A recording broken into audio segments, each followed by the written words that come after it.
Como indiqué en el acto de inauguración,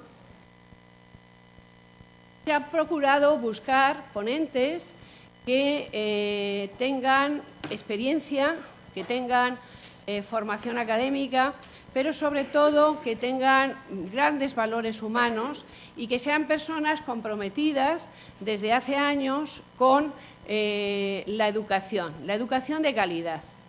Me preguntaban los periodistas que qué entendemos por educación inclusiva, si es para las personas que tienen algún tipo de problema. Digo, no, la educación inclusiva es una educación para todos y todas, sin ningún tipo de exclusión.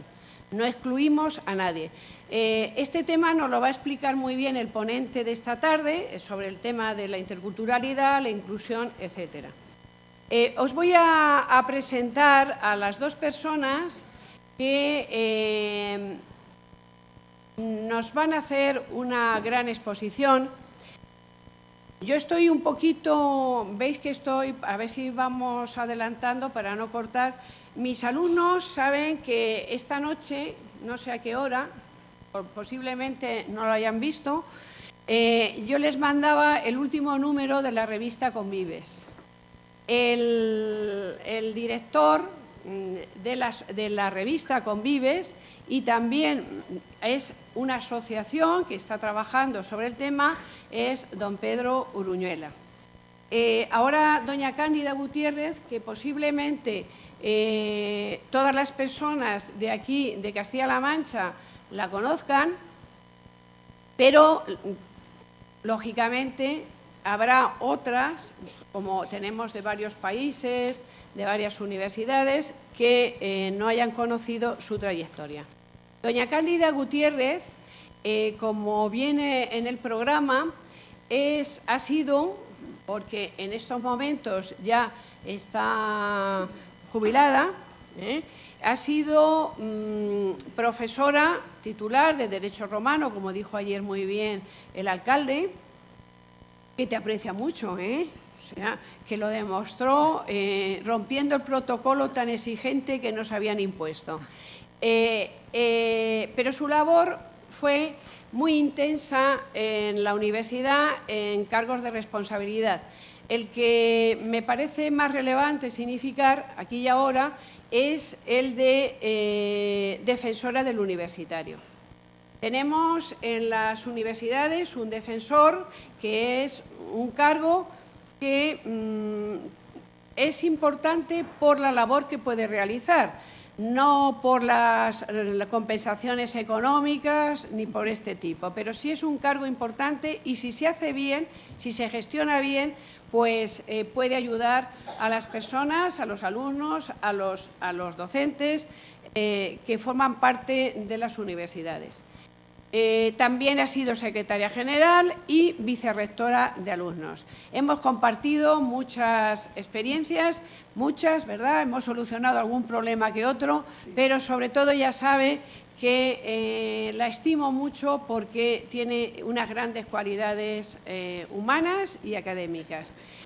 Yo ya le paso a ella la presentación del ponente y ya como vamos a iniciar enseguida lo que es la conferencia, para que, eso sí, hemos insistido porque como es un tema muy interesante, muy de actualidad, para que tengamos la posibilidad de hacer preguntas.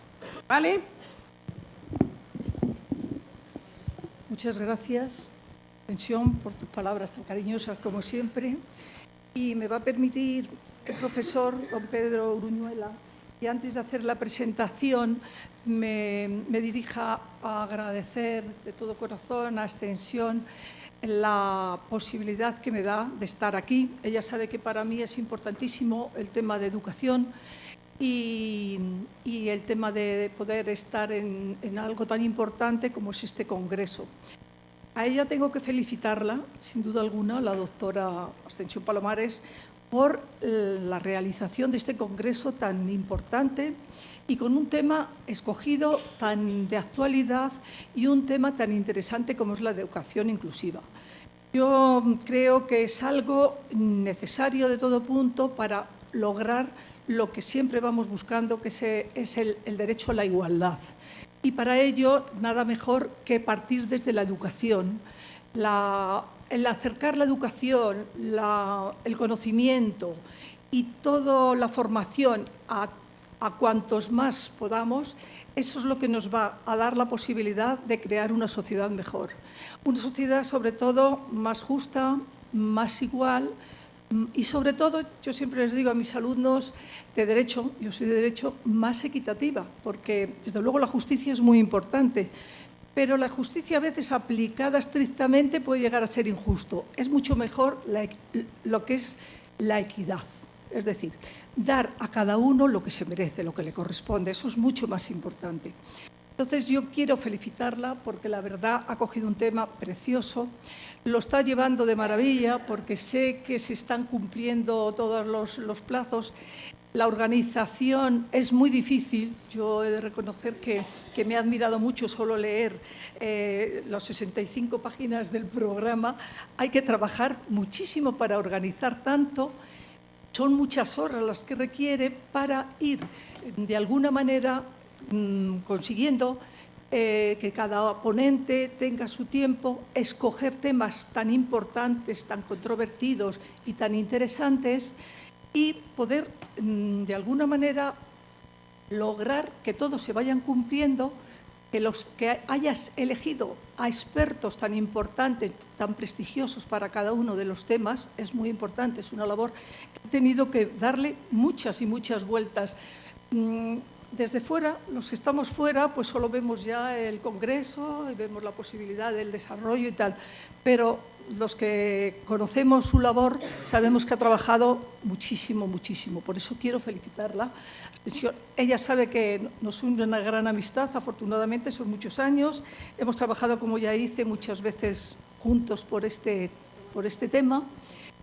Y quisiera también recordar que, bueno, que ayer tuve la ocasión de estar en la presentación, en la inauguración, y escuché a la vicerrectora, a la nueva vicerrectora, agradecerle la celebración de este congreso por parte de la institución. Para ella era muy importante que a esta Universidad de Castilla-La Mancha se haya traído este gran congreso internacional, que hayan acudido representantes de tantas universidades, tanto españolas como extranjeras, y para la Universidad de Castilla-La Mancha eso es verdaderamente un privilegio. Yo ya no hablo desde ese punto institucional, porque para eso están los que les corresponde, como fue la vicerrectora, que se lo reconoció, pero sí que me va a permitir que desde mi punto de vista personal y por el gran afecto que la tengo y, sobre todo, por lo que supone para mí la educación para los jóvenes, que también se lo agradezca. Agradezca que lo haya hecho, porque aunque yo ya soy, como si dijéramos, ya estoy jubilada y por tanto no tengo ya nada que ofrecer en el sentido a la institución como desde un punto de vista oficial, pero yo sigo queriendo mucho a mi universidad y yo he tenido la oportunidad de ver pasar ante mí y ayudar a la formación, al conocimiento, a la sabiduría, a la educación en valores y, sobre todo, a crearse como personas a muchas generaciones de estudiantes. Entonces, yo quiero mucho a mi universidad, quiero mucho a mis estudiantes, los he querido siempre mucho y, sin duda alguna, pues creo que ahora estos estudiantes son los que ya están ocupando puestos que son los que van a darnos ya otro futuro y que afortunadamente pues, podemos disfrutar viéndoles ya cómo son capaces de crear una sociedad cada día más justa y sobre todo, como dice el tema de la inclusión de la educación, más igual. Yo solo quiero, pues eso, agradecérselo a Ascensión la oportunidad que me da y también la oportunidad que me da de poder presentar a tan prestigioso ponente. Es muy larga su trayectoria académica y muy amplio su dedicación a los demás. Entonces, explicar todo eso requeriría muchísimas, muchísimas horas. Entonces, pese a sentirlo mucho, solo me tengo que limitar a dar un breve resumen muy cortito de lo que ha sido su trayectoria académica, pero ustedes ya pueden suponer que esto solo es una mención, porque él través de sus conocimientos y de su gran ponencia, que luego escucharemos, pues se darán cuenta de que hay mucho más detrás de ello. Yo ahora solo puedo decirles que don Pedro Uruñuela Nájera es licenciado en Filosofía y Letras, ha sido catedrático durante 12 años de bachillerato, ha sido inspector de educación desde el año 1991, fue profesor asociado de la UNED, de la Facultad de Educación también del curso, de la UNED del 2003 al 2006, su director general de la Alta Inspección del Ministerio de Educación y Ciencia desde el 1 de julio de 2004 al 30 de agosto de 2008. Él lo explicará, por supuesto, mucho mejor, pero fue una de las partes más importantes para lograr la transferencia de la educación a esta comunidad. Pero eso él es el que lo conoce muy bien y lo hablará.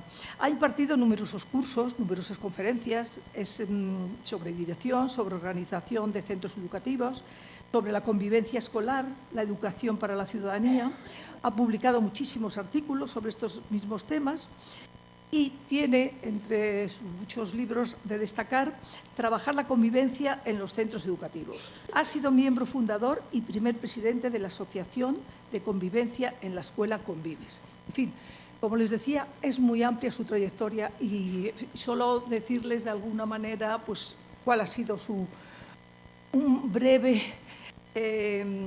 repaso a su trayectoria, nada más es lo que hemos hecho. Sí que tiene la palabra solamente una cosita que me parece muy importante y es que actualmente es el responsable de educación de la Asociación Española Pro Derechos Humanos. Es una asociación, no sé si lo he dicho bien, porque como cambio, para mí es uno de los defectos que tengo, que voy siempre a las ideas. Es una asociación que conoceréis, que trabaja muchísimo en todo lo que es la defensa de los derechos humanos y aunque diga que es española, está trabajando a nivel internacional en todos los temas que influyen a la defensa de los derechos humanos, ya sea en España o en los diversos países. La actividad que tienen es inmensa y como responsable de educación pues está haciendo una labor, aunque sea reciente su relevo de Luis Acebal Monfort, pues la está haciendo muy bien y es algo de agradecer porque ya, como os digo, es una asociación que es necesaria. Me gustaría, como a todos los que estamos aquí, que no fueran necesarias estas asociaciones porque los derechos humanos se cumplen. Pero ahí está, agradecer la labor que están desarrollando. Buenos días a todas, buenos días a todos. Muchas gracias a las dos presentadoras por el currículum y por lo que habéis dicho de mí. Espero no defraudar, porque realmente han puesto el listón un poco alto y espero estar en la línea que habéis marcado. Estoy en la Asociación Pro Derechos Humanos de España, que una de las cosas que llevamos es la sección de educación y cómo realmente hacer que la educación sea un derecho básico fundamental de toda persona humana, ampliando la lectura superficial que se puede hacer de la Declaración Universal del artículo 26, porque ya no se trata solo de tener un puesto escolar, que sigue siendo un desideratum para más de 70 millones de niños y de niñas en todo el mundo, pero que en nuestro país yo creo que el éxito escolar es la nueva versión del derecho a la educación. Es decir, no era solo derecho a un puesto escolar, sino derecho al éxito escolar. Ahora, evidentemente, estamos muy preocupados y muy centrados con todo el tema de los refugiados y las decisiones que está tomando la Unión Europea, que a nosotros por lo menos nos preocupan muchísimo, nos avergüenzan de alguna manera de pertenecer a la Unión Europea, que marca esta línea neoliberal de desprecio a los derechos básicos de los refugiados. Pero este es otro tema del que no he venido a hablar, pero que no puedo por menos que hacer una mención sobre el mismo.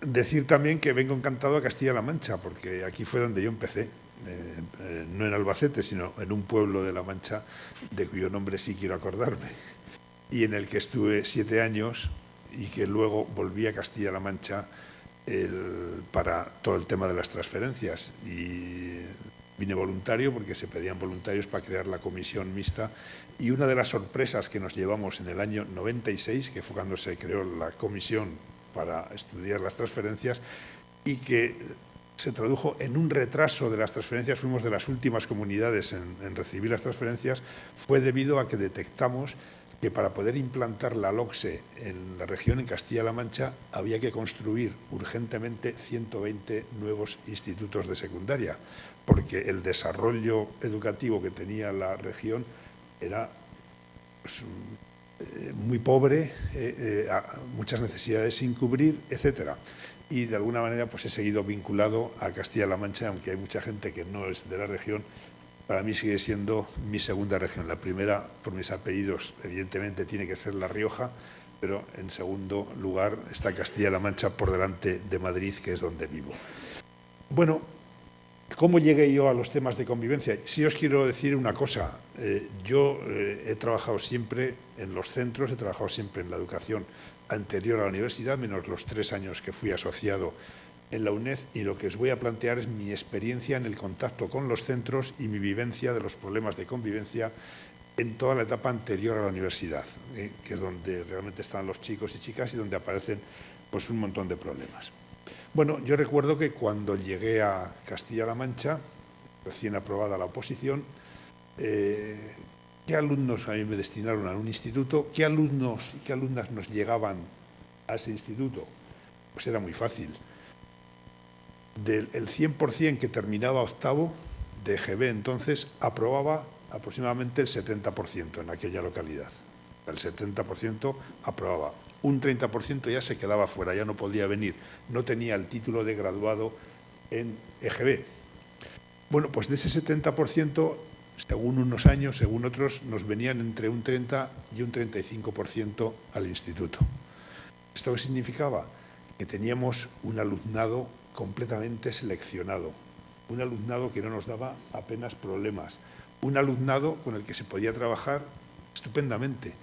Yo siempre digo que yo expliqué a Kant con 40 grados a las 4 de la tarde, y que no solamente me atendían, sino que encima me seguían y no me montaban ningún número. Yo no sé cómo bueno, se ganaba en el cielo seguramente. Pero a lo que voy, es decir, trabajar con el 30% del 70% que ha aprobado es muy fácil. ¿Cuándo empieza mi preocupación por los temas de convivencia? Cuando entra la LOCSE, año 90 se aprueba la LOCSE, y recibimos absolutamente a todos los chicos y chicas hasta los 16 años y pasan al instituto los chicos y chicas de 12 y 13 años que estaban en séptimo y octavo de EGB. Y entonces te encuentras que tienes absolutamente a todos y a todas con distinto interés, distinta motivación, etcétera, y tu objetivo y el sentido de tu trabajo es precisamente garantizar que todos los alumnos y todas las alumnas desarrollan al máximo todo su potencial de inteligencia, todo su potencial de desarrollo personal, de desarrollo social, que quieres hacer de ellos personas comprometidas con su entorno, con su medio ambiente, etcétera. Entonces, cuando tienes absolutamente a todos es cuando dices, aquí está pasando algo, aquí empiezan problemas. Y ves que efectivamente se quejaban los compañeros y compañeras del último ciclo de la EGB de que tenían problemas con séptimo y octavo, problemas que nos pasan a nosotros. Y te dices, ¿qué está pasando? ¿Qué nos está cuestionando? ¿Qué significado tienen las conductas de determinados alumnos y alumnas en relación con todo esto, ¿no? Y bien, pues fue cuando empecé a trabajar, empecé a estudiar,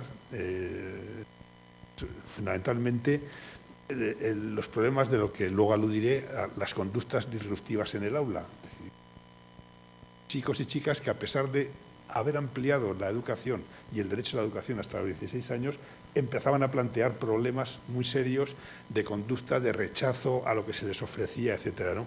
Entonces, ¿y qué respuesta le estamos dando? Expulsarlos. Entonces hice un estudio a fondo de lo que iba a ser mi tesis doctoral con una base de datos de 20.000 partes de expulsión de clase. 20.000 partes de expulsión de clase da mucho de sí, y se pueden sacar muchas cosas y luego os comentaré algo de ello. Y a partir de ahí se cruzó otro tema, que fue el caso Joaquín. El caso Joaquín de Hondarribia, seguro que os suena, un chico en el año 2004 que se quita la vida por el acoso que estaba sufriendo de sus compañeros. Todo empieza en un campamento en el cual pillan a un grupo de una tienda pues haciéndose unos porros y fumando unos porros, les mandan una carta a los padres y todos los chicos se espabilan y interceptan la carta que les manda el instituto a los padres, menos Joaquín, que llega a su padre, evidentemente le riñe, le dice que qué ha pasado, etcétera, y termina, empieza ahí una cosa que dice, no, si éramos más, ya descubren todo y empieza un acoso sistemático al chivato que ha contado lo de pues hay más episodios y tal, pero hay un dato que normalmente se nos olvida, era el apellido de Joaquín Severio. Y Jesús Severio, en aquella época, era el tío de Joaquín, era el director del diario El País. ¿Y qué supone el diario El País? Que el grupo Prisa, el de entonces, no el de ahora, se toma muy en serio todos los temas de acoso y todos los temas, dice, no puede pasar al olvido como si no hubiera habido nada. Entonces entra todo esto y empieza una campaña de sensibilización y de concienciación acerca de los problemas de convivencia que hay en los centros educativos y el problema del acoso, etcétera. Pero yo me quiero centrar fundamentalmente en el tema de la convivencia inclusiva y plantear la inclusión en educación, ¿no? Y tres cosas fundamentales. Lo primero, las oportunidades. O sea, ¿qué es una educación inclusiva? La que garantiza las oportunidades y el éxito escolar, a todos los alumnos y a todas las alumnas. O sea, se quiere garantizar absolutamente a todos. Lo contrario de lo que ahora mismo está planteando la LOMCE. Sabéis que la LOMCE dice, los que tienen un talento, un nivel X de inteligencia, harán FP básica, los que tienen media inteligencia harán formación aplicada, cuarto de aplicadas, y luego harán formación profesional, y los que tienen mucha inteligencia harán cuarto en la línea académica y posteriormente bachillerato, universidad. No. Y queremos garantizar absolutamente el éxito para todos y todas. Esto, ¿cómo es posible? Solamente de una forma. Si tienes en cuenta las necesidades que te plantean estos alumnos y alumnas, los intereses que tienen los alumnos y las aspiraciones de todo el alumnado. Nos obliga de alguna manera a cambiar el chip a los profesores y profesoras. Ya no se trata solo de que este es el programa que yo tengo que impartir. No. ¿Qué tipo de alumno tengo delante? ¿Cuáles son sus preocupaciones? ¿Cuáles son sus intereses? ¿Qué me está demandando? ¿Qué me está pidiendo? Y es un cambio importante, ¿no? Y en tercer lugar, una educación inclusiva es aquella que suprime todo tipo de discriminación, de separación física del grupo, de sanciones excluyentes, etcétera. Veremos luego cuáles son las prácticas más habituales en temas de convivencia y veremos cómo muchas de ellas son profundamente segregadoras y son profundamente antiinclusivas.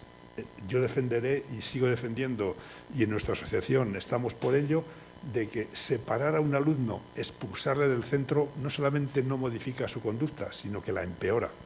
La empeora porque te vuelve peor, te vuelve más desmotivado, más desconectado del grupo. No hemos trabajado sus emociones, que están por debajo de esa conducta, etcétera, y por lo tanto, aquí está fallando algo, ¿no? Y junto con esto, pues me hago una serie de preguntas, ¿no? ¿Es posible una convivencia que no sea inclusiva? Adelanto mi hipótesis, adelanto mi pensamiento. Categóricamente, no. Una convivencia, si no es inclusiva, será otra cosa. La llamaremos disciplina muchas veces, la podemos llamar coexistencia, la podemos llamar lo que sea, pero en la propia definición de convivencia entra que sea inclusiva, que nadie se quede fuera, que no haya de primera y segunda categoría, que no haya los que están dentro y aspiran a todo y los que, pobrecicos, se quedan donde están. No. Por lo tanto, una idea fundamental. Segunda pregunta que quiero responder. ¿Y cómo se debe materializar esto? Es decir, en el centro hay un reglamento, tenemos normas de funcionamiento, hay un plan de acción tutorial, hay un plan de convivencia, hay planes de trabajo. ¿Cómo se concreta esta convivencia inclusiva que no quiere dejar fuera absolutamente a nadie del grupo, ¿no? Y una última pregunta, que también adelanto que no, ¿es compatible una convivencia inclusiva con los altos índices de fracaso escolar y de abandono que tenemos en nuestro país? Es el principal enemigo y a la vez es el principal síntoma de que algo no está funcionando bien en cuanto a la convivencia. A mí estos días, como salió el libro de trabajar la convivencia en los centros educativos, me han hecho varias entrevistas y siempre me preguntan, ¿y cuál es el principal problema que tenemos? Y pues el principal problema es que una educación básica y obligatoria deja fuera a 1 de cada 4 alumnos y alumnas. Digo, eso es una cosa inaceptable. Que estamos hablando de los conocimientos básicos, de las actitudes, de las habilidades, de las competencias, de lo que se necesita para poder vivir en todos los sentidos en la sociedad del siglo XXI. Y ese es, por lo tanto, el primer problema. Bien, me gustaría plantear 6 puntos a lo largo de la charla y terminar para que pueda haber coloquio. Varios puntos. Primero, ¿por qué hay que trabajar la convivencia? Me parece importante. Todavía es fácil encontrarte, sobre todo en la etapa de secundaria, compañeros o compañeras que te dicen, no, es que yo soy profesor de matemáticas, yo estoy aquí para explicar matemáticas, es que yo estoy aquí para explicar literatura, o yo estoy aquí para explicar, poned lo que queráis. Entonces, ¿por qué es importante trabajar la convivencia? En segundo lugar, segunda pregunta o segundo punto, ¿qué es convivir? Aquí llamamos convivencia y, por lo tanto, algo que es inseparable de la inclusión y, por lo tanto, sin caer en contradicción, no puedes hablar de ello, ¿no? En tercer lugar, me gustaría abordar las 4 situaciones de quiebra de la convivencia que vivimos ahora mismo en los centros educativos y, por lo menos, 2 de ellas, tratarlas un poco más a fondo para luego ver a qué modelo responden esas situaciones de quiebra de la convivencia y qué modelo de convivencia queremos trabajar y desarrollar como alternativa a ese modelo que produce las situaciones de quiebra de la convivencia, ¿no? El quinto punto, que me parece muy importante, que es donde está la raíz de la exclusión a la hora de la convivencia, es desde qué enfoque trabajamos la convivencia, desde un enfoque puramente reactivo, que reacciona a lo que está pasando, que se traduce en disciplina, que se traduce en control, o desde un enfoque proactivo, que se adelanta, que previene, que quiere trabajar habilidades y competencias, valores, etcétera, para todo ello. Y por último, pues me centraré en 8 posibles actuaciones que se pueden hacer en los centros de cara a este trabajo de la convivencia. Bueno, en primer lugar, ¿por qué hay que trabajar la convivencia? Yo creo que si damos una mirada al mundo en el que vivimos, vemos situaciones tan contradictorias, desde el desarrollo tecnológico, la dificultad para ir a la escuela, la marginación social, etcétera. Y yo creo que esto nos lleva a preguntarnos una cosa: ¿cuál es la finalidad de la educación? ¿Para qué estamos educando? Una pregunta que lamentablemente muy pocas veces nos hacemos los profesores y profesoras que estamos en el día a día. ¿Y esto a dónde nos lleva? ¿Qué es lo que queremos? ¿Cuál es nuestra finalidad? ¿Cuál es el objetivo último que busca la educación?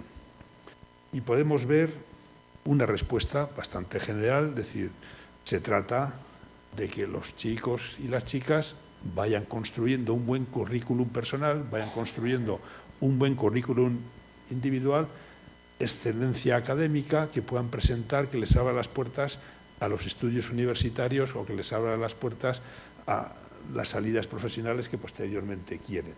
Y debemos centrarnos en eso, y la escuela debe especializarse solo en eso, en la excelencia académica, etc.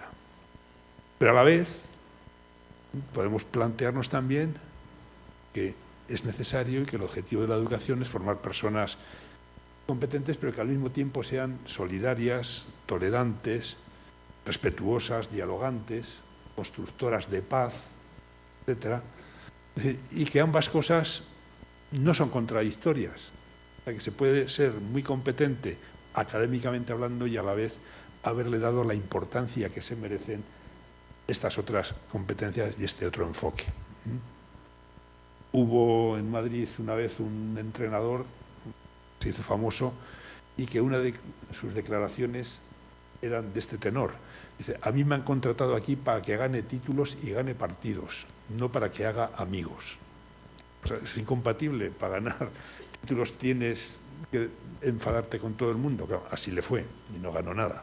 Y creo que ganó una vez alguna copa o no sé qué. Bueno, es que son compatibles ambas, ¿no? Y detrás de estas preguntas yo creo que hay una reflexión que debemos hacer más importante, es decir, ¿para qué sirve la educación? ¿Para seleccionar a los mejores? Estaríamos entonces en esa opción de excelencia académica. Seleccionamos a los mejores para que lleguen lo más arriba posible, ocupen el lugar que le corresponde en la sociedad, etcétera, y retomamos una tradición educativa que, echando para atrás, llegamos a Platón y al libro séptimo de la República. Las tres naturalezas y la educación que corresponde a cada una de esas naturalezas.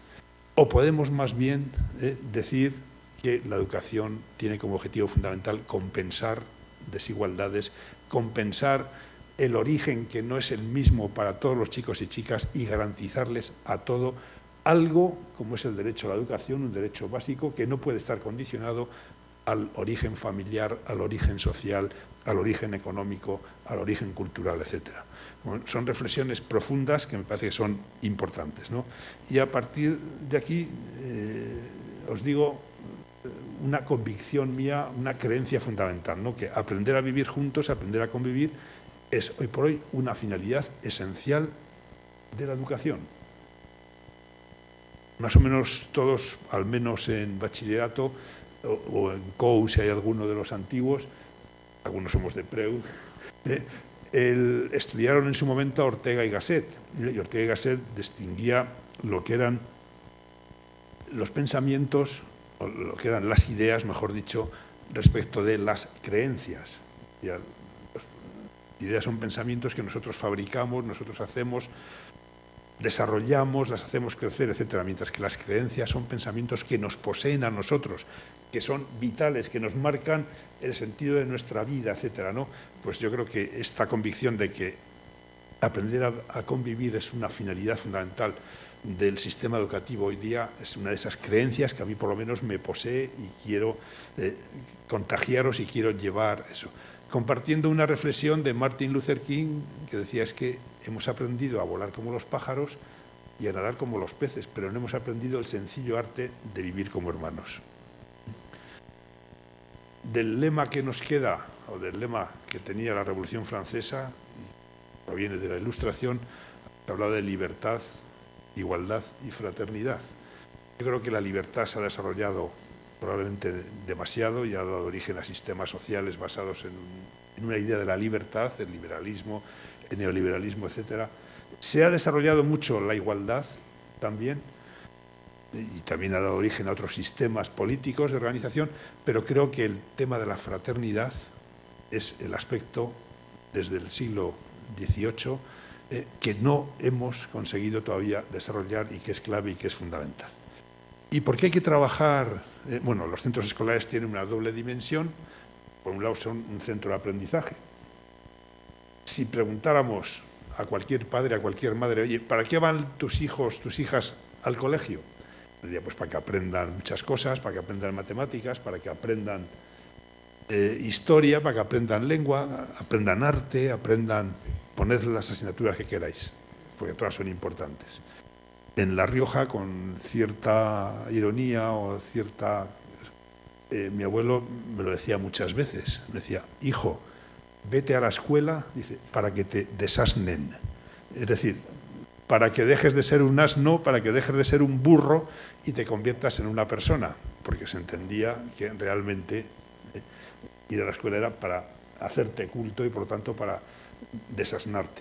Pues bien, pero ¿cómo aprendemos? Aprendemos conviviendo con otros, aprendemos a través de la relación, mantenemos una relación, alumnos y alumnas, con nuestros profesores, con nuestras profesoras, aprendemos de los iguales, aprendemos de la ayuda que nos dan, etcétera. Más aún, si os preguntara ahora qué recuerdo es el que tenéis del mejor profesor o mejor profesora a lo largo de vuestra etapa anterior a la universidad, me juego lo que queráis a que estaríais pensando en alguna dimensión de centro de convivencia. El profesor, la maestra, la profesora os echó una mano, que os entendió, que os animó, que estabais a punto de tirar la toalla y que sí, que tú puedes, que vas a salir para adelante, que tal. Es decir, es importantísimo y son como las dos caras de una moneda, la cara y la cruz. ¿Qué es más importante? Las dos. Si no hay dos caras, no hay moneda. Pues aquí, ¿qué es más importante? El aprendizaje de la convivencia. Es que es imposible separarlas. Es que es imposible. O sea, aprendemos conviviendo. Y en la convivencia aprendemos también. Y una serie de razones rápidamente que me parece que son importantes también, ¿no? En primer lugar, ¿por qué hay que trabajar la convivencia en la escuela? Porque ¿habéis pensado que somos la única institución, la única social, la única institución en la sociedad por la que pasan absolutamente todos los chicos y chicas? Somos los únicos. Y además no solamente pasan, sino que están con nosotros 10 años de educación obligatoria, más los 3 de infantil, son 13 años, más los 2 posobligatorios que queremos llegar al 90%, son 15 años de permanencia. ¿Vamos a dejar pasar esta oportunidad? ¿Vamos a dejar y vamos a desaprovechar esta ocasión que tenemos de trabajar el tema de la convivencia, que es tan importante, etcétera? Segunda razón, como decía el otro, eso no puede ser y además es imposible. Pues lo mismo digo yo, es que es imposible no educar en convivencia.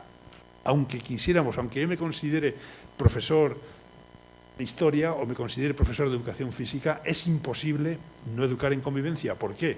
Por lo que decía antes, por la relación que tengo con mis alumnos. Podré hacerlo explícito o implícito, de manera oculta. Esta tarde, quien sabe de este tema, el profesor Urjo Torres, me imagino que hablará sobre ello. Es decir, lo puedo hacer de una manera oculta, pero ¿cómo me relaciono yo con los chicos? ¿Qué diálogo tengo? ¿Cómo vivo el respeto hacia sus planteamientos? ¿Cómo les doy participación? ¿Cómo organizo el orden en mi aula? Son elementos claves para la convivencia que, quiera o no, lo van a aprender. Mi intención es que eso sea explícito, que eso salga a la luz, que no esté oculto, que sea intencional, que busquemos qué modelo de convivencia queremos desarrollar. Pero está claro que es imposible no educar en convivencia. En tercer lugar, el famoso informe de Lors. No me quiero detener mucho en ello. Ya no solamente se trata de aprender conocimientos, aprender a conocer, sino aprender a ser, para conseguir la felicidad, aprender a convivir en un mundo plural, heterogéneo, pluricultural, etcétera, aprender a hacer también, ¿no? Como manera de transformar este mundo y de hacer un mundo mejor. Todas las leyes hablan del desarrollo integral de los alumnos y alumnas, y en los prólogos de las leyes, os aconsejo que los leáis, veréis que la poesía de la educación integral y del desarrollo integral es preciosa, y está ahí, en todas, hasta en la ley del 70. Ahora, y luego te vas al articulado, la prosa de los artículos no tiene nada que ver con la poesía del preámbulo. Se les olvida y empiezan a hablar de otras cosas y dices, ¿y esto cómo lo vamos a llevar a practicar? Pero todos hablan de desarrollo integral, y el desarrollo integral no consiste solo en llenar la cabeza de conceptos o procedimientos o lo que sea. Conviene trabajar todas las dimensiones de la personalidad, y una de ellas es el saber convivir, saberte relacionar. Alguna más, es una de las competencias básicas, no me quiero detener demasiado en ello, y las nuevas situaciones que vivimos exigen nuevas respuestas, ¿no?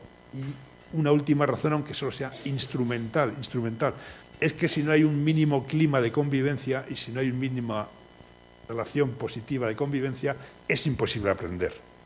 Si mi aula, si mi clase, cuando yo estoy impartiendo mi materia, no hay un mínimo de orden, no hay una buena convivencia, es imposible, por no decir completamente irreal, pensar que van a aprender mis alumnos y tal. Pero bueno, entonces, ¿y a qué llamamos convivir? ¿Qué entendemos por convivir? Os propongo 4 aproximaciones con un deseo. Una de las cosas que más echamos en falta cuando trabajamos en los centros es precisamente que muy pocos son los claustros que han decidido ponerse de acuerdo sobre qué es la convivencia, cómo la entendemos todos, una definición común de convivencia, de tal manera que podamos luego trabajar todos y todas en la misma dirección. Se suele dar por hecho, pero a nada que escarbas ves que hay muchas ideas, muchas concepciones de lo que es la convivencia, ¿no? Y relacionada con la inclusión, pues vemos aquí, ¿qué es convivir? Es compartir con personas diferentes espacios, tiempos, experiencias, vivencias, objetivos. Si no fuera una conferencia, que fuera un seminario de los muchos que hacemos o un curso, yo hubiera preguntado que entendemos todos los que estamos aquí por convivir, y habrían salido muchas cosas, probablemente unas cuantas.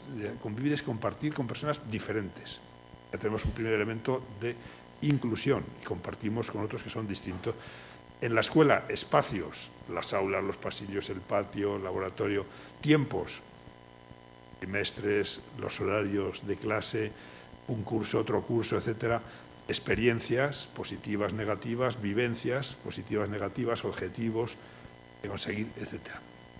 Sin embargo, creo que es una definición que puede ser un punto de partida, pero que es totalmente insuficiente. ¿Y por qué es totalmente insuficiente? Os pongo un ejemplo. Yo también estoy jubilado, somos de la misma quinta, y yo hasta hace 4 años compartía, vivo en Madrid, vamos, fuera de Madrid, en Tres Cantos, y compartía todos los días con personas diferentes, cada vez eran unas distintas, el atasco para entrar a Madrid y poder ir a trabajar.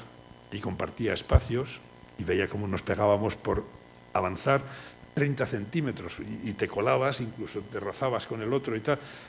Tiempos, media hora, 3/4 de hora, poniendo a parir al alcalde o alcaldesa de turno, experiencias, vivencias. ¿Eso es convivir? O convivir, compartir, tiene que tener unos criterios de calidad mínimos. Pienso que sí. Pienso que sí, y avanzaremos en ello. Segunda definición, aporta algo más también. Es decir, es aceptar y respetar al otro. Es verdad, aceptar y respetar al otro es un elemento clave. ¿Y por qué aceptamos y respetamos al otro? Porque estamos convencidos de que las diferencias nos enriquecen. El que haya otros puntos de vista, el que se insista en otros matices, que se pongan el acento en otras prioridades, etcétera, nos enriquece. Y vamos sumando, vamos aportando cosas y vemos todo de otra manera completamente distinta. Sé que no es nada académico, estoy en la universidad, pero yo a mis chavales de bachillerato y de la ESO, y cuando les doy cursos, les decía, ¿os imagináis qué triste sería esta sociedad si todos fuéramos del Real Madrid? Sería aburridísimo, sería aburridísimo. Menos mal que hay otros equipos que van de rojo y blanco, que tienen un león, etcétera, etcétera, etcétera, ¿no? Bueno, es decir, evidentemente nos cuesta aceptar, y es un elemento clave para una convivencia inclusiva, que el otro nos puede enriquecer y que el otro nos puede enseñar y que del otro podemos aprender. Y es un elemento que luego rescataré. Pero sigo pensando que es una definición que todavía es insuficiente. ¿Por qué? Todas las diferencias que trae otra persona nos enriquecen, o tienen que cumplir un mínimo para que sean enriquecedoras. Ayer firmaba una campaña, no sé quién era la promotora, contra la mutilación sexual de la mujer en Etiopía.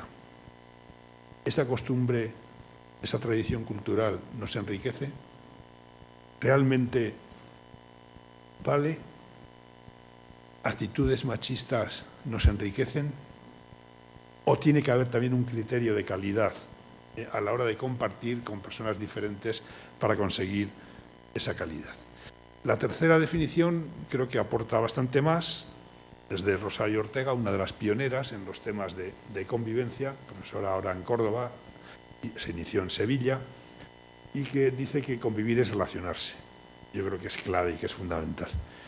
Y me gustaría leer el testimonio de un profesor, Luis Rojas Marcos, todos conocemos, que era el jefe municipal de Nueva York de psiquiatría, de los servicios municipales de psiquiatría, cuando el atentado del 11 de septiembre de 2001, ¿no?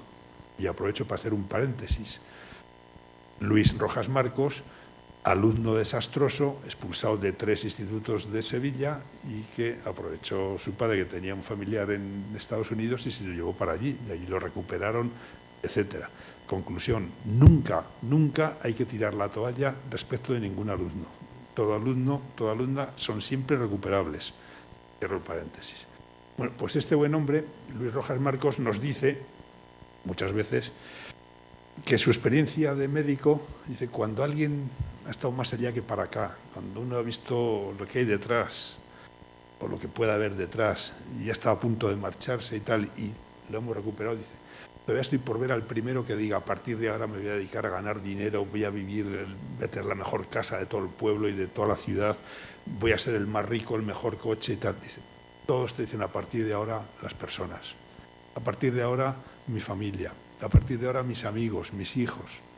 Es decir, lo que vale son las relaciones, no son otras cosas y tal, ¿no?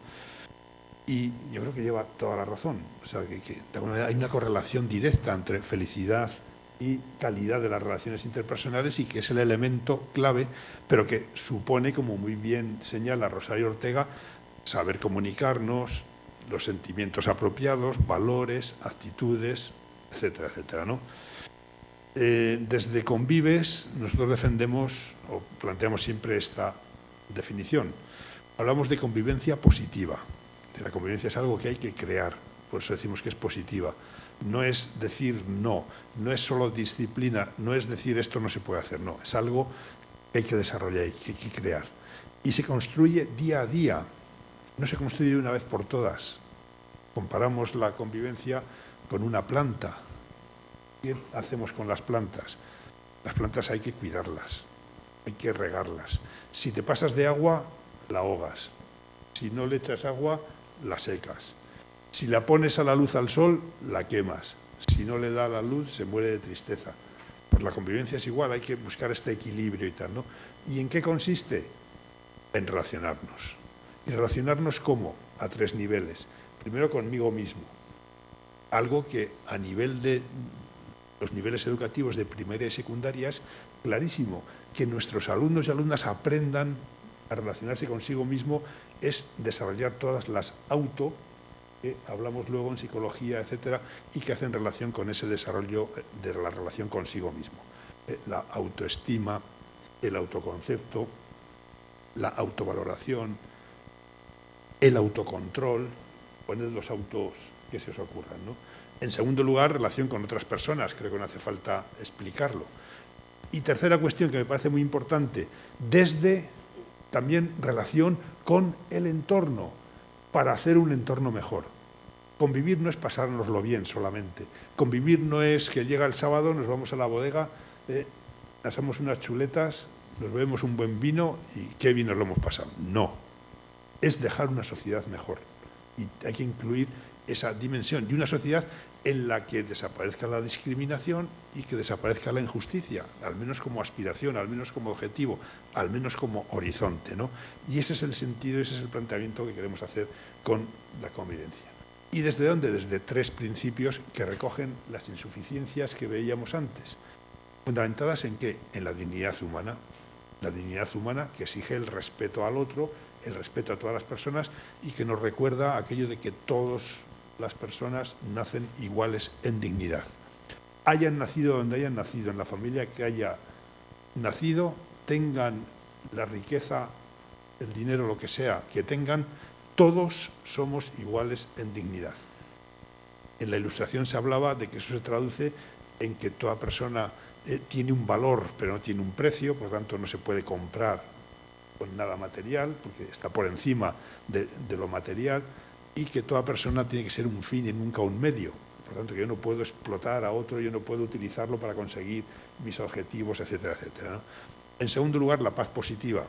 ¿Y qué llamamos paz positiva? La paz que resuelve o que intenta resolver las situaciones de conflicto, que no echa tierra, que no lo oculta, que no lo mete debajo de la cama como la basura, para que no se vea. No, sino que la sacamos fuera, la aireamos y la limpiamos lo más posible. Y por último, el respeto a los derechos humanos como código ético mínimo, que diría,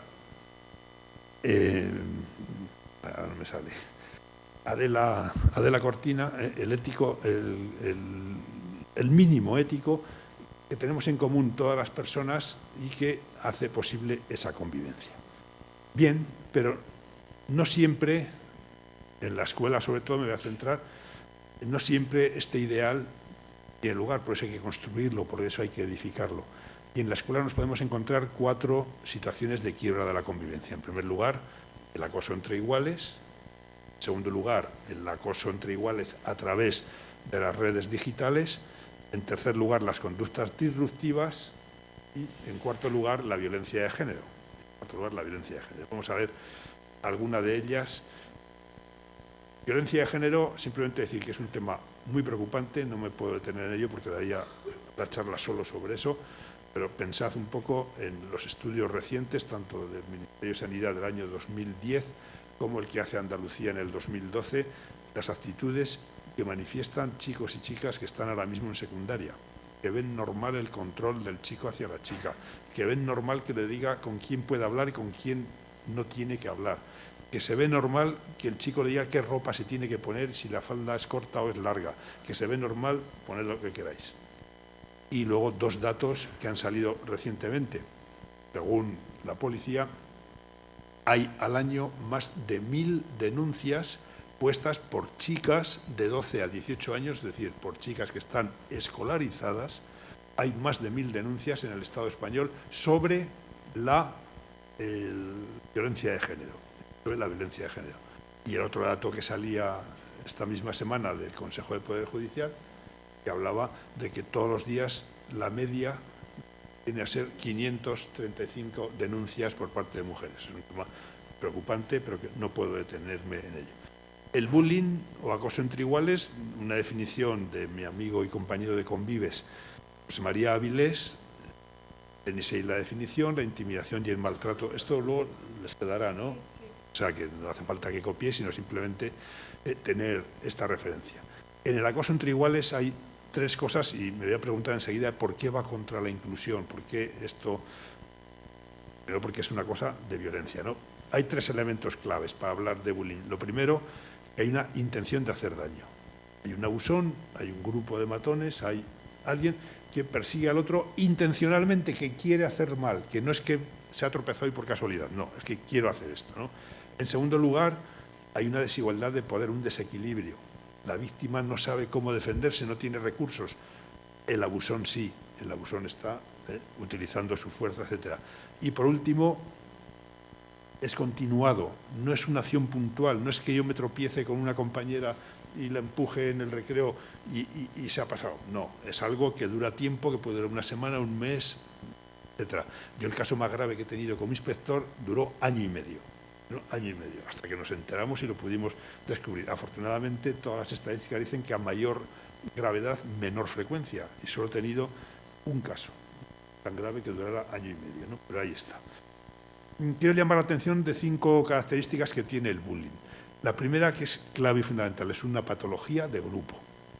Un problema de grupo, no es un problema individual, como a veces se nos quiere hacer ver. Es una patología de grupo, es una relación enferma.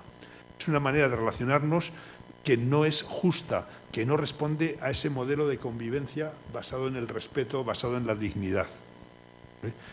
Y por lo tanto no hay que culpabilizar a la víctima, no hay que decir qué habrá hecho, no.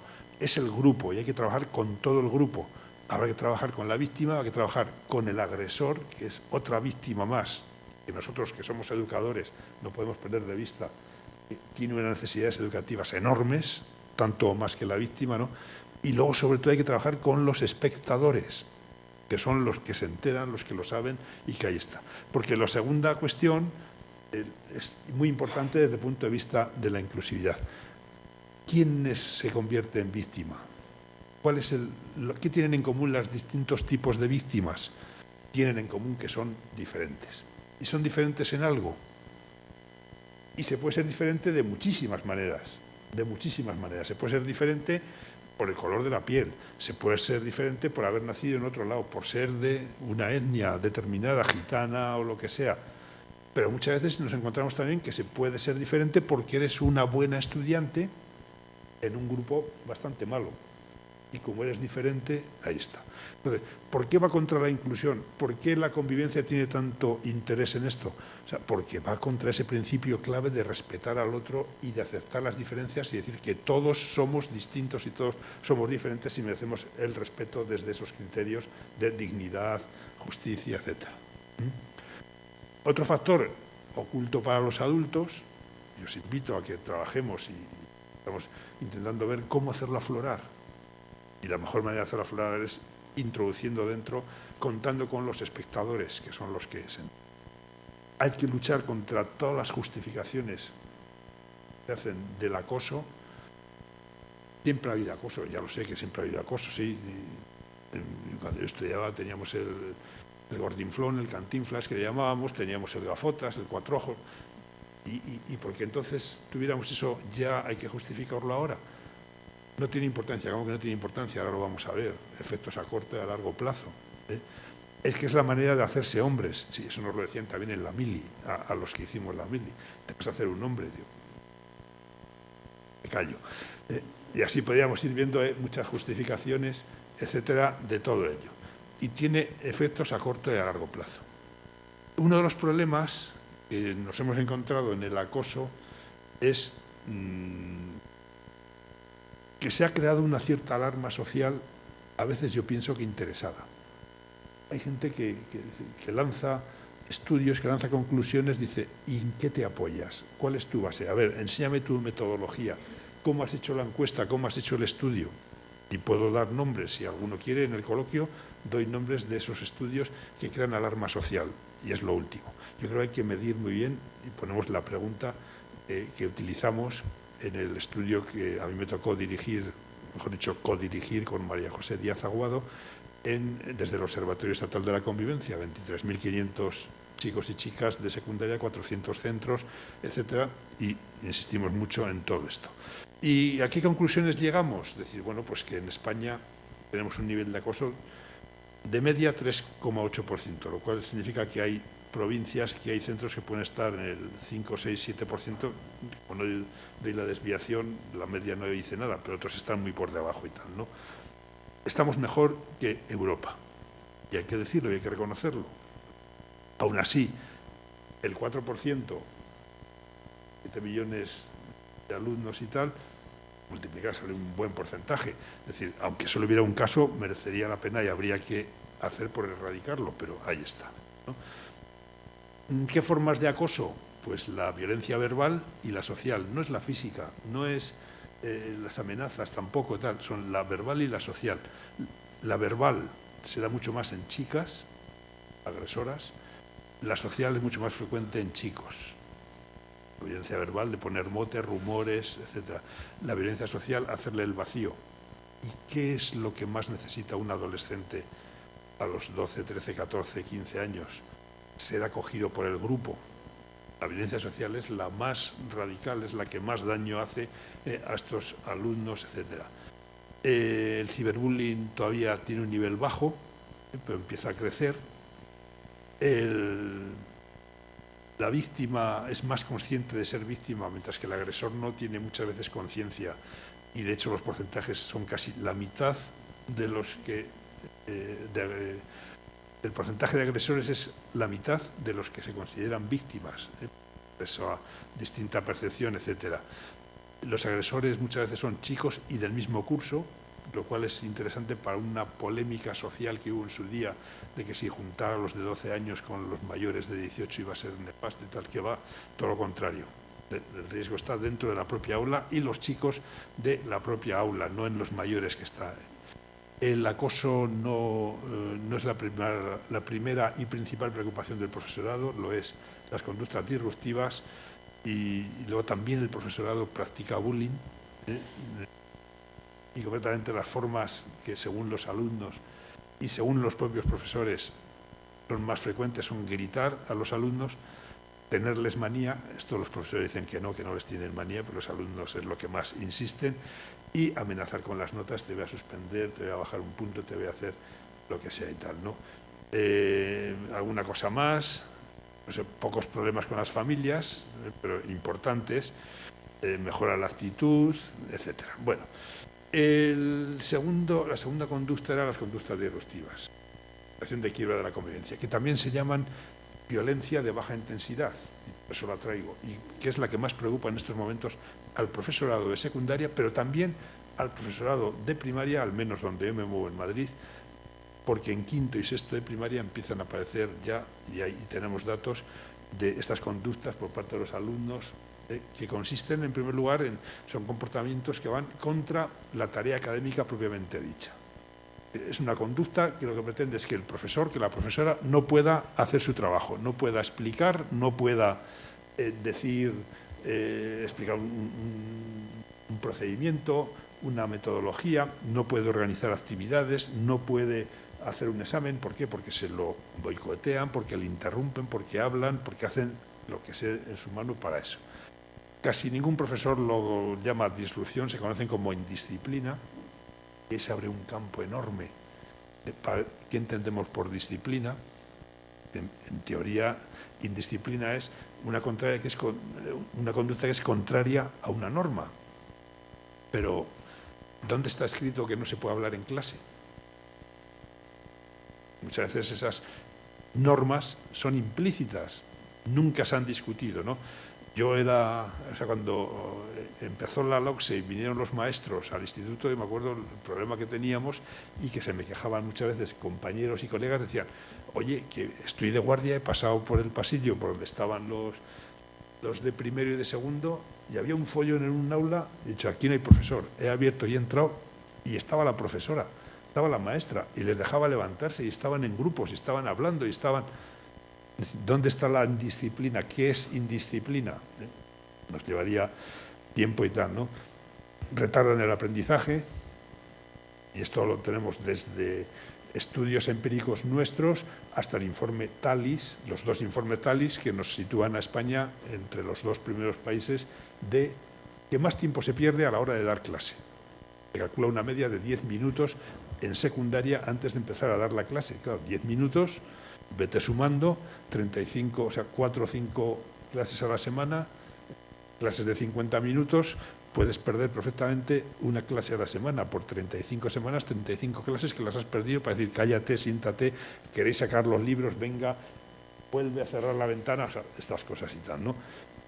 Crean climas de clase indeseables. El típico profesor o la típica profesora que te encuentras en la sala un viernes a quinta hora dice, y ahora va a terminar, tengo que dar clase a segundo C. Menos mal que ya es viernes, que me voy, que tal, que no sé qué, no sé cuántos, ¿no? Y luego pues crean relaciones interpersonales malas. ¿Cómo podemos saber las conductas y cómo se pueden analizar? Muy fácil, en todas las comunidades, y es una práctica habitual en secundaria, los partes de expulsión de clase. Analicemos los partes de expulsión de clase. Es decir, el parte de expulsión de clase es que ya has superado el umbral mínimo, ya no es que te diga cállate, siéntate, atiéndeme por favor, sino que ya me has hartado y tú te vas al despacho de dirección y te pongo un parte por escrito que origina una falta leve, etcétera, ¿no? Y se pone por escrito, ¿y qué encontramos ahí? ¿Qué información podemos sacar? ¿En qué cursos hay más partes de expulsión? Podemos saber qué relación hay entre los partes y los chicos y chicas. Podemos saber también la relación que hay entre partes de expulsión y repetición de curso, cómo se acumulan los partes en alumnos y alumnas. Podemos saber también quiénes ponen más partes, si las profesoras o los profesores, una vez calculado la proporción, qué meses, qué días, qué horas del día hay más partes de expulsión, qué asignaturas son las más partistas, por decirlo de alguna manera, ¿no? Y luego los motivos de los partes. Muy rápidamente, en los motivos de los partes, pues yo los clasifico en función de las dos dimensiones que veíamos, ¿no? Y tenemos, contra el centro de aprendizaje, 3 grupos de conductas por parte de los alumnos. La primera, la falta de rendimiento, la pasividad. Son alumnos que están en el aula, como pueden estar la pizarra, el pupitre, el perchero, etcétera. Están puestos por el ayuntamiento, que se dice, ¿no? Es decir, en cuerpo mortal, pero su neurona, vete a saber dónde está. Son los que no te traen nada para trabajar, los que tienen educación física y vienen ellas con zapato de tacón para que no les dejen entrar y no hacer educación física, el que estamos en marzo y aún no ha traído el blog para hacer plástica, etcétera, ¿no? En segundo lugar, molestar en clase. Molestar en clase, yo tengo recogidas 172 formas distintas por parte de los alumnos de molestar en clase. 172. Por imaginación no queda. Por imaginación no queda. Si supiéramos aprovechar eso para otra cosa iría muy bien. Desde lo más sencillo de hablar en alto, interrumpir, gritar, etcétera, hasta cosas ya más serias, de ponerse a jugar a ver quién encesta en la papelera, hasta cosas ya más graves, como es pasear a un compañero a hombros por mitad de la clase, tirar un petardo en mitad de la clase o hacer un calvo, salir adelante y hacer un calvo delante de toda la clase. Imaginación no falta. Y luego, pues, el absentismo. Llegar tarde, empezar a faltar a una clase, luego faltas un día, luego faltas a más y tal. Fijaros, hemos detectado además que hay un crescendo, es decir, cuando se cansa de la falta de rendimiento empieza a molestar en clase y cuando se aburre de molestar en clase empieza a faltar. Cierta coherencia, por lo menos en el estudio que tengo yo de esos 20.000 partes. Contra la dimensión de convivencia, falta de respeto. La falta de respeto, el problema, ¿dónde está? ¿Qué entendemos por respeto? Está claro que si yo insulto a un profesor o a una profesora, le estoy faltando al respeto, pero si yo le digo, oye, profa, una falta de respeto, o partes que dicen que sí, que además es grave y que hay que expulsarle una semana. Otra cosa es, se dirige a mí y me dice la pelos. Eso ya es otra cosa. Y no te digo nada, si te insulta o te dice tal, ¿no? El conflicto de poder, a ver quién puede más. Un pulso que he hecho con mi alumno, que te calles, que no estoy hablando, que te calles, que no, si no estoy hablando, que no me contestes, que tal, no sé, o te callas o vas a dirección, no me voy a dirección.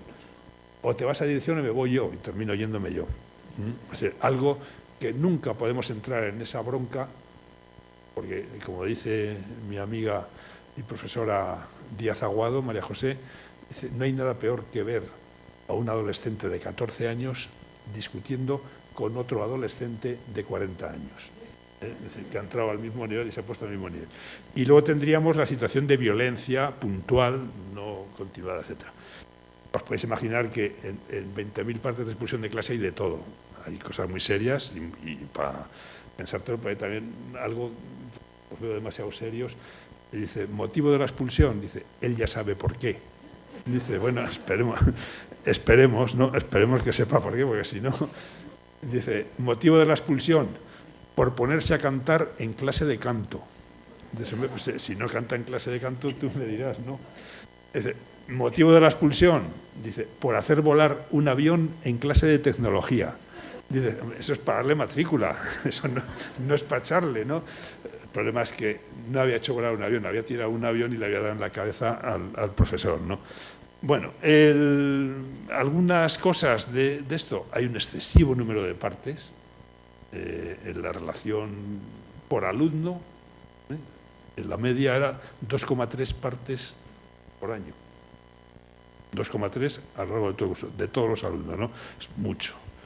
La inutilidad de las sanciones que se aplican, no que no haya que sancionar, sino que lo que se emplea de echarle y tal no funciona.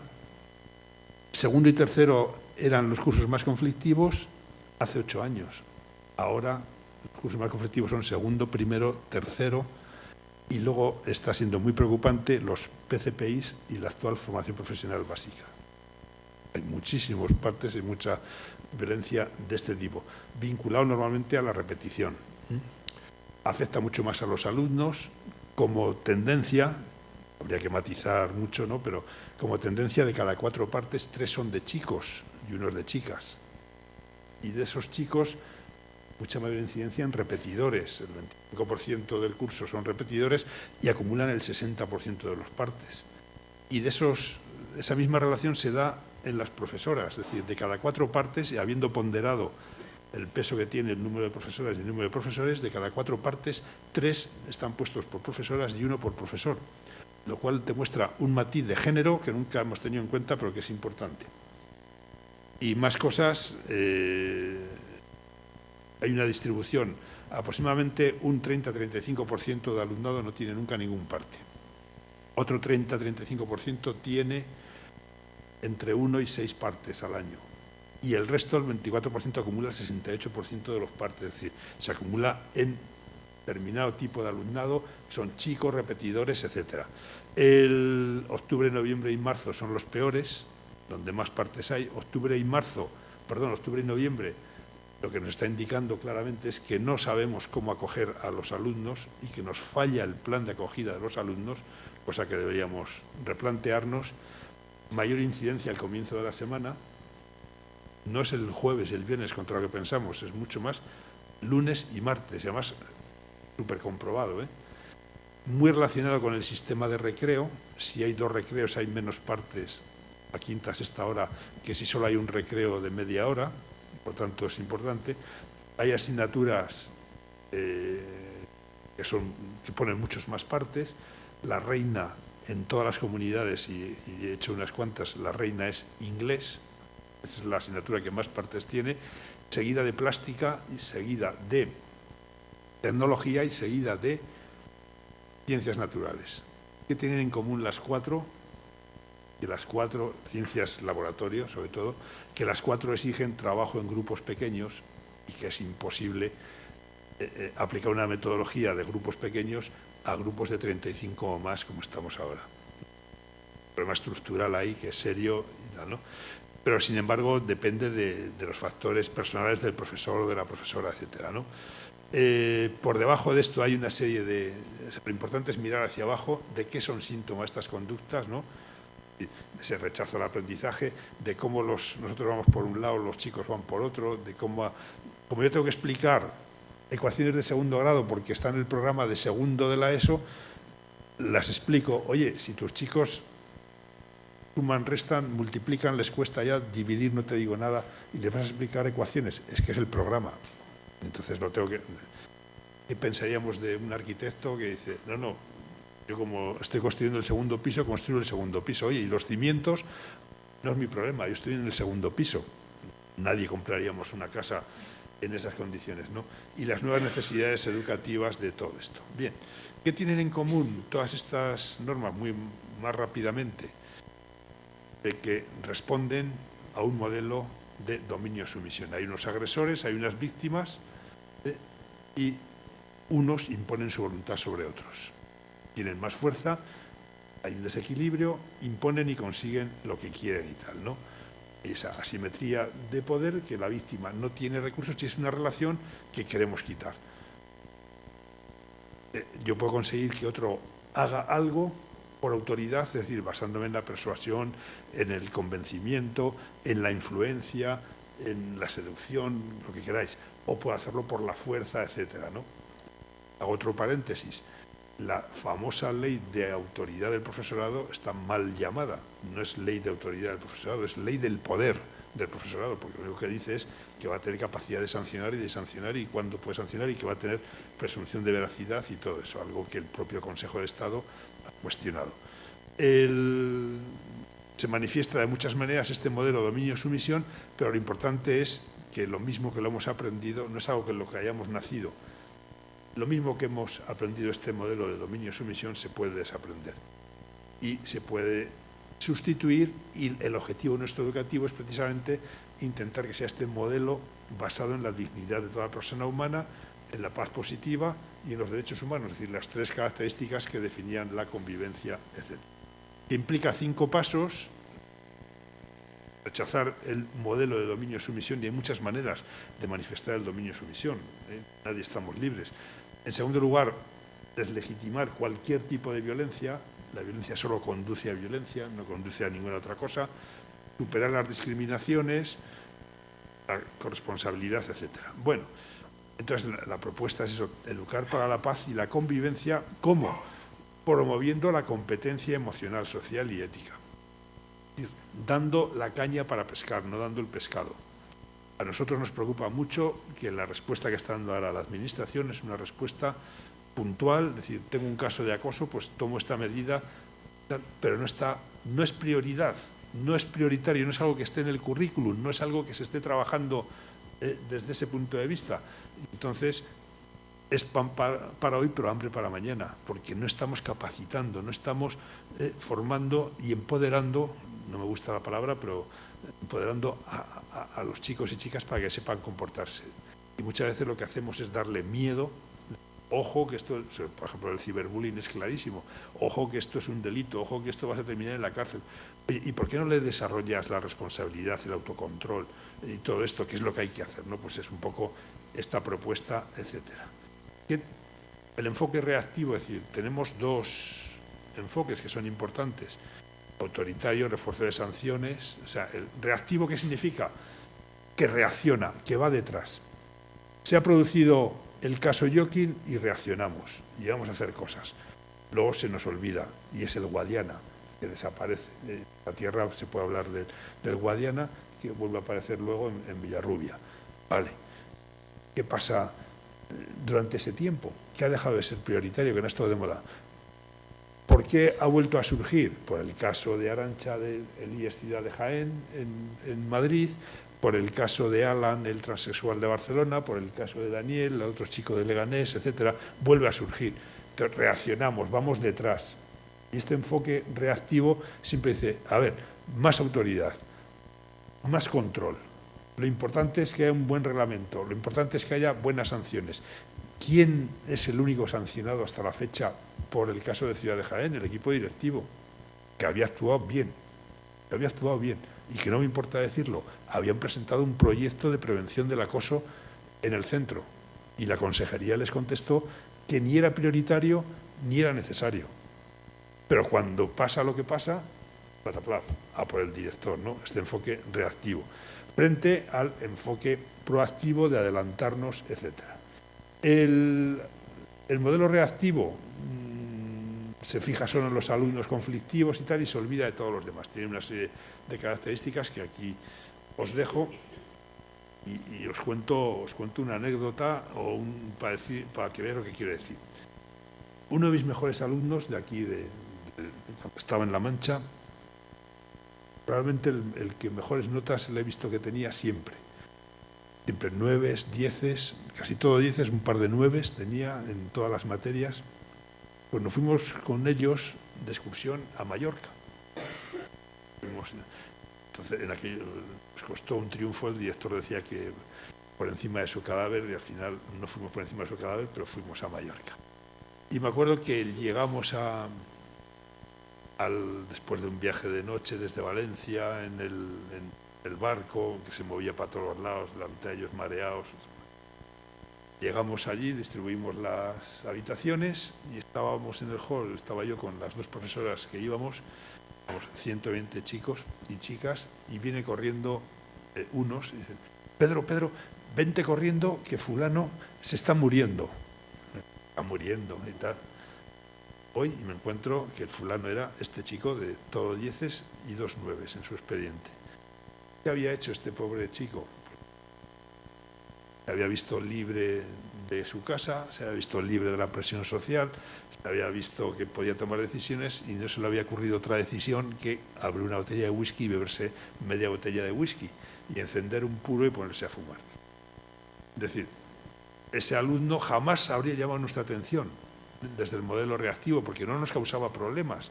Sin embargo, ¿cuál era la educación emocional y social que tenía este alumno? Nos estaba pidiendo a gritos trabajar con él y educarle y todo esto, ¿no? Entonces, el modelo reactivo va por detrás, se centra en los conflictivos, se centra en el control, en el orden, y eso es excluir, porque a esos conflictivos, etcétera, ¿cómo me los puedo quitar de encima, ¿no? Yo he tenido con compañeras y compañeros de la inspección verdaderas discusiones que me decían que no, Pedro, que no llevas razón. Si ese alumno no quiere estudiar y está molestando a los demás, se le expulsa y se acabó. Y muerto el perro se acabó la rabia. Pero claro, pero estás hablando de 1 de cada 4.